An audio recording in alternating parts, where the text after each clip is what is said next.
அரிசி மாவில் புட்டு எப்படி பண்ணலான்னு பார்க்கலாங்க. நான் வாங்கியிருக்கிறது வந்து பேக்கெட் மாவுங்க. இதில் வந்து 1 கப் எடுத்துக்கிறேன். இதில் 1/4 ஸ்பூன் உப்பும் 1/4 ஸ்பூன் ஏலக்காய் பொடி சேர்த்துட்டு நல்லா கையால் மிக்ஸ் பண்ணி விட்டுக்குங்க. இப்போ இதில் தண்ணி சூடு பண்ணி மிக்ஸ் பண்ணணுங்க. எந்த கப்பில் மாவு அளந்தமோ அதே கப்பில் வந்து 1 கப் தண்ணி எடுத்துகிட்டு அதை லேசாக சூடு பண்ணுங்க. ரொம்ப கொதிச்சிடக்கூடாது. கை வச்சா அப்படி பொறுக்கிற மாதிரி இருக்கணும். லைட்டாக சூடு இருந்தால் போதும். இப்போ இதை எடுத்து வச்சுக்கலாம். இந்த சூடு பண்ண தண்ணியை கொஞ்சம் கொஞ்சமாக தெளித்து மாவை மிக்ஸ் பண்ணணுங்க. தண்ணி ரொம்ப சூடாக இருக்கக்கூடாது. லேசாக தான் சூடு இருந்தால் போதும். இதை கொஞ்சம் கொஞ்சமாக தெளித்து நல்லா பிசைஞ்சு விட்டு மிக்ஸ் பண்ணி விட்டுக்குங்க. நிறையா ஊற்றிட்டிங்கன்னா கட்டி கட்டியாக ஆகிடும். கொஞ்சம் கொஞ்சமாக தெளித்து தான் மிக்ஸ் பண்ணணும். 1 கப் அளவுக்கு தண்ணி எடுத்துருந்தோம். அதில் 3/4 கப் தான் தேவைப்பட்டுச்சு. மீதி அப்படியே இருக்குது. சிலர் வந்து அரிசி மாவை லைட்டாக வறுத்துட்டு கூட செய்வாங்க. இப்படி பச்சை மாவாக இருந்தாலும் பரவாயில்ல. இதுலேயும் புட்டு செஞ்சு சாப்பிட்லாம், நல்லாயிருக்கும். இப்போ நல்லா பிசைஞ்சிக்கிட்டேங்க. இப்போ பாருங்கள் எவ்வளோ உதிரி உதிரியாக இருக்குது பாருங்கள். இந்த மாதிரி நம்ம தண்ணி தெளித்து பிசைஞ்சு வச்சுக்கணுங்க. அப்புறம் அப்படி பிடிச்சோம்னா அப்படி கொழுக்கட்டை மாதிரி பிடிக்க வரணும். இப்படி இருக்கிற மாதிரி இருந்தால் கரெக்டான பதமாக இருக்கும்.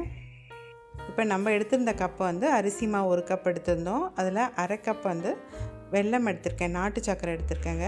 இதை இது கூட சேர்த்துக்கலாம். இப்போ எல்லாருக்குமே சுகர் இருக்குதுன்னு சொல்லிட்டு ஒயிட் சுகர் யாருமே எடுத்துக்க மாட்டேங்கிறாங்க. வீட்டுக்கு 2 பேர் சுகர் இருக்குது அப்படின்னு சொல்லிட்டு ஒயிட் சுகர் ரொம்ப அவாய்ட் பண்ணிடுறாங்க. அதனால் வந்து இது நாட்டு சர்க்கரை எடுத்துகிட்டு இன்றைக்கி நான் உங்களுக்கு மிக்ஸ் பண்ணி எப்படி செய்யணுங்கிறத காமிக்கிறேன்.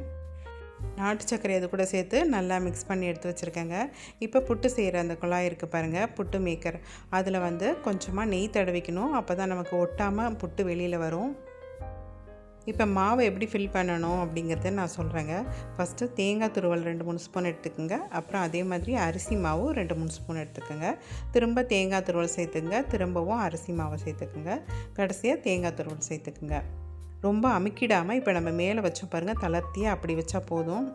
ப்ரெஸ் பண்ணி அழுத்திட்டிங்கன்னா கெட்டியாகிடும். இப்படி மேலே லூஸாக தான் இருக்கணும் மாவு. இப்போ தண்ணி சூடு பண்ணிக்கலாம். அது மேலே நம்ம ஃபில் பண்ணி வச்சுருக்கிற அந்த புட்டு மேக்கரை செட் பண்ணிடலாம்.